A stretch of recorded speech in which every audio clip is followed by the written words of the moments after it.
Good morning. This is KELOLAND on the go with all you need to know in news and weather as you start your Sunday. We also have your Boredom Busters coming up, but first, our top story. New from overnight, police have released the names of both the victim and the suspect in a deadly weekend shooting in Rapid City. 17-year-old Omar Irain Red Bear is charged with first-degree murder in connection with Saturday morning's shooting on Wood Avenue on Rapid City's north side. Red Bear is being held in the Western South Dakota Juvenile Services Center. He's accused of killing 33-year-old Dakota Bridhauer, who died at the hospital. Police say the two knew one another and that the shooting was not random. The Flying for Life blood drive wrapped up over the weekend with a new record for donations. Sanford AirMed won the friendly competition with 471 donation votes. Avera CareFlight was close behind at 469 votes. The community blood bank says the combined record total is enough to potentially save up to 2,800 lives. A Sioux Falls Mental Health Center hopes tattoos can help start important conversations and awareness. Encompass Mental Health hosted its Ink for Tomorrow's event on Saturday. It featured several local tattoo artists and more than 100 people signed up to get inked. The event offered permanent tattoos to raise money for a nonprofit that helps people access mental health care, especially those without insurance or reliable transportation. For some, the mission hits close to home. Mental health has been an issue, I guess, in my family. We've lost my brother and to suicide. So just the idea of providing support for people to get that mental health is important to my family. Encompass Mental Health also hopes some of the money raised can help them build a mobile play therapy van. A Sioux Falls boxer has triumphantly returned home with a world championship under his belt. Josh Dyer won the light heavyweight title of the Bare Knuckle Fighting Championship in Salt Lake City last weekend. He says he fully expected a victory even before entering the ring. My timing was on, everything just was flowing great for me that night. So yeah, beat him all 4 rounds and ended up getting a doctor stoppage in the last round. Dyer says he expects to start training again this week to defend his world title sometime before the end of the year. Let's take our first look at the forecast now with meteorologist Adam Rutt in the Storm Center. Good morning, Adam. Good morning, Perry, and good morning, everybody. It is a mainly gray start to your Sunday, but we'll get a few peaks of sunshine now and again, or at least we'll try to. It's also a chilly start to your day. We had some frost advisories earlier in the morning, but those have since been allowed to expire. But we're still a little on the cool side. 39 with a view from our camera at Falls Park. Northeast breeze at 15 miles per hour. We're also still on the chilly side in Aberdeen, also at 39. With an east breeze at 14 miles per hour. Notice all the clouds that we have in place. That's going to be a prevailing theme. 41 in Pierre, east wind at 18 miles per hour. The camera getting jostled around a little bit out in Hughes County.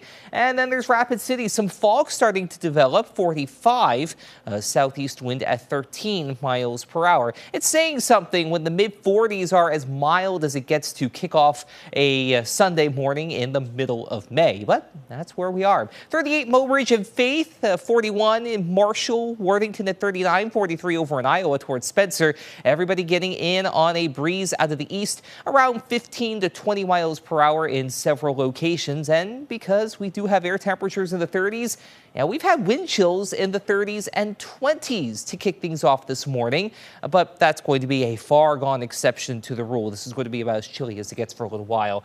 That's not to say we warm up significantly in the near term. We actually stay near to below average for a couple of reasons. We'll talk about that, plus multiple chances for rain, all coming up in your 7-day forecast.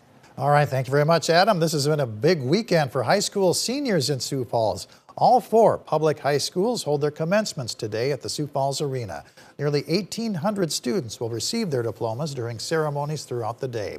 KELOLAND News will have a crew at graduation. We'll have reaction from the class of 2025 about starting a new chapter in their lives. O'Gorman High School's graduation took place last night at the arena. A Sioux Falls man is taking a step in the right direction after going through some serious hardships.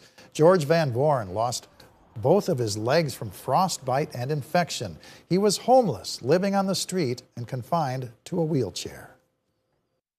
And once you're down, it's hard to crawl back up. I'll tell you that. It's a struggle. Today, Van Born's taking steps forward in more ways than one. He says it's all thanks to a group of people who never gave up on him. We'll tell you the story in tonight's Eye on KELOLAND at 10. This is the final day to take advantage of the free fishing weekend at all Sioux Falls state parks and recreation areas. No fishing licenses are required, but regulations and limits still apply. Entrance fees are also waived for the day. Camping fees still apply. Good Earth State Park's Summer Concert Series features Kevin Ryan. The free concert goes from 4 to 6 p.m. More than 60 new homes in Sioux Falls and surrounding areas are opening their doors to the public as part of the Spring Parade of Homes. There's a $5 fee to see the 2 feature homes. Otherwise, all of the other homes are free to see from 1 to 5 p.m. The Canaries baseball team takes on the Chicago Dogs. First pitch at Sioux Falls Stadium is at 4:05 p.m. And enjoy a night of sprint car racing at Houston Speedway in Brandon. The gates open at 5, hot laps are at 6:30, and the races start at 7:30. Tickets are $20 for adults and $10 for students and free for ages 12 and under. Adam?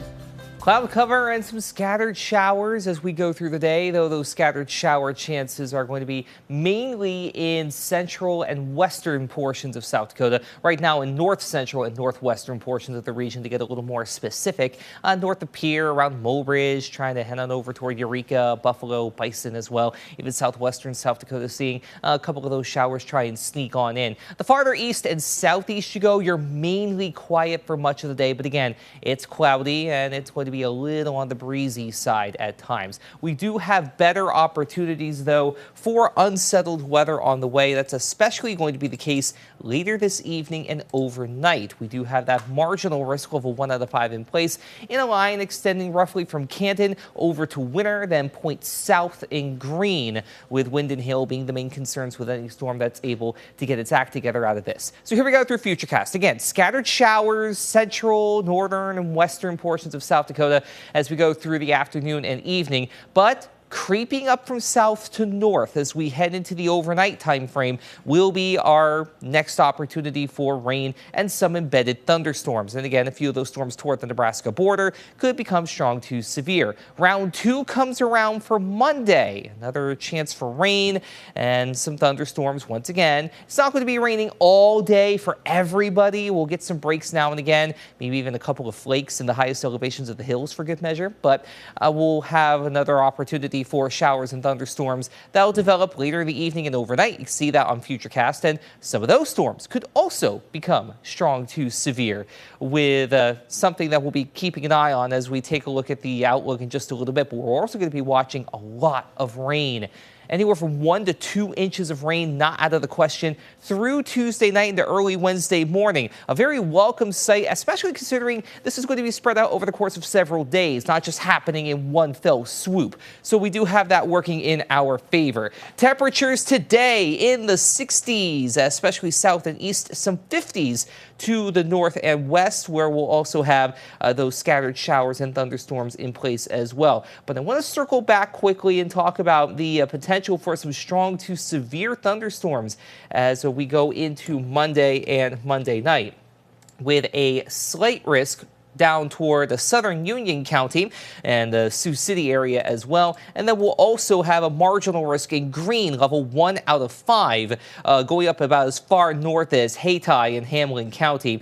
All forms of severe weather will be possible with this, so you will want to stay weather aware as we go through the day and, for that matter, the night on Monday. All the while, temperatures are going to be near to below average as we go through the next several days. It is going to feel pretty cool. But then again, that easterly flow, the aforementioned cloud cover and rain all working together to keep those temperatures very much in check through the middle portion of the week, even to a lesser extent by the end of the week. Keep in mind, as we head toward Memorial Day weekend and the unofficial start of summer, we do attempt to right the ship a little bit, with odds for above average temperatures starting to become favored as we head toward, again, that unofficial start of summer and by extension the end of May for that matter. Until we get there, though, it'll trend cooler. Keep in mind, average is going to be in the low 70s. Lows tonight will be mainly in the 40s, a couple of 30s out to the north and west, with, again, those showers and thunderstorms developing overnight and then lingering through the day on Wednesday.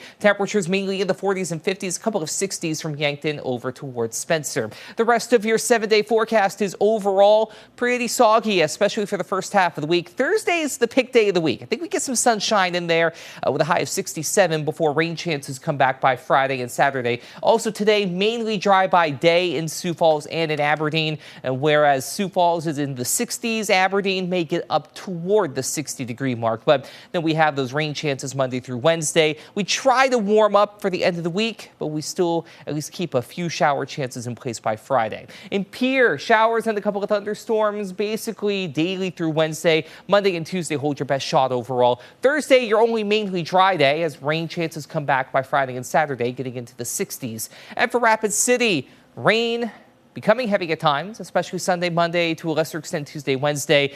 You also get back into the mid to upper 60s by the end of the week. Outside of Thursday's mainly dry day, yeah, it's a daily chance for rain, even as we head toward next weekend. Have a great day, everybody. For more on your local news, weather, and sports, you can always head on over to KELOLAND.com.